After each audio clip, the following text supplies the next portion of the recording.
രാത്രി ഉറങ്ങാൻ കിടന്നാൽ രാവിലെ എണീക്കും എന്ന് ഉറപ്പില്ലാത്ത ഈ ലോകത്ത് നമ്മൾ എന്തിന് അഹങ്കാരം കാണിക്കണം? നമ്മുടെ ശരീരം വേദനിപ്പിക്കാൻ എല്ലാവർക്കും കഴിയും.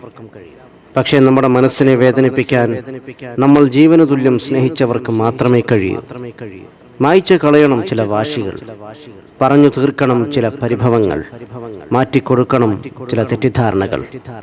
നാളെ നമ്മളിൽ ആരുണ്ടാവുമെന്ന് പറയാൻ പറ്റില്ല.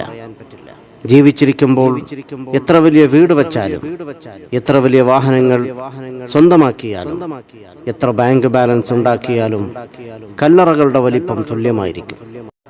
എളിമയോട് ജീവിക്കുക, പരസ്പരം സഹായിക്കുക, സ്നേഹം പകുത്തു നൽകുക. പഞ്ചസാരക്കും ഉപ്പിനും ഒരേ നിറമാണ്, പക്ഷേ രണ്ടിന്റെയും രുചി വളരെ വ്യത്യസ്തമാണ്. അതുപോലെയാണ് ചില സുഹൃത്ത് ബന്ധങ്ങളും. സ്നേഹിക്കാനൊരു മനസ്സുണ്ടെങ്കിൽ പിന്നെ കുറവുകൾക്കൊന്നും അവിടെ സ്ഥാനമില്ല.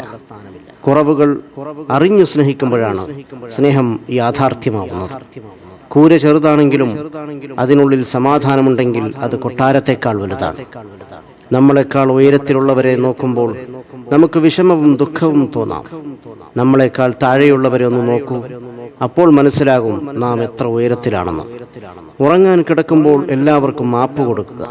ശുദ്ധ മനസ്സോടെ ഉറങ്ങാൻ ശ്രമിക്കുക. സ്നേഹം ചെറുപ്പത്തിൽ സൗജന്യമായി ലഭിക്കുന്നു. യൗവനത്തിൽ അതിനായി അധ്വാനിക്കേണ്ടി വരുന്നു. വാർദ്ധക്യത്തിൽ അതിനായി യാചിക്കേണ്ടി വരുന്നു. ചിലർ നിങ്ങളുടെ മുന്നിലെത്തുന്നത് ഒരു അനുഗ്രഹമായിരിക്കും.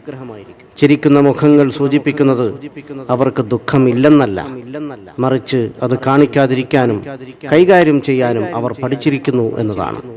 സ്വന്തമെന്ന് തോന്നുന്നവരോട് എന്തും നമ്മൾക്ക് സംസാരിക്കാൻ കഴിയും. എന്നാൽ വായിൽ നിന്നും പ്രതീക്ഷിക്കാതെ കേൾക്കുന്ന വാക്കുകൾ മനസ്സിൽ വല്ലാതെ മുറിവേൽപ്പിക്കും. ജീവിക്കാനുള്ള ഒരു അവസരവും പാഴാക്കരുത്. കാരണം ജീവിതം തന്നെ ഒരു അവസരമാണ്. ഒന്ന് കാലു തന്നെ വീണാൽ തീരുന്ന ജീവിതത്തിന് എന്തു ജാതി, എന്തു മതം, എന്തു നിറം. ശരീരത്തിൽ ജീവനുള്ളപ്പോൾ മുഖത്ത് നോക്കാൻ ആർക്കും സമയമില്ല. എന്നാൽ മരണപ്പെട്ടാൽ ആ മുഖം കാണാൻ തിരക്കുകൂട്ടുന്നു. ഓർക്കുക, ജീവൻ പിരിഞ്ഞിട്ട് മുഖത്ത് നോക്കുന്നതിനേക്കാൾ നല്ലത് ജീവിച്ചിരിക്കുമ്പോൾ നിറമനസ്സോടെ മറ്റുള്ളവരുടെ മുഖത്ത് നോക്കി പുഞ്ചിരിക്കുന്നതാണ്. അനുഭവത്തെക്കാൾ വലിയൊരു പാഠവും ജീവിതത്തെക്കാൾ വലിയൊരു വിദ്യാലയവും ഈ ഭൂമിയിലില്ല. ഒന്നോർക്കുക, പാവപ്പെട്ടവനും പണക്കാരനും 6 അടി മണ്ണ് മാത്രം.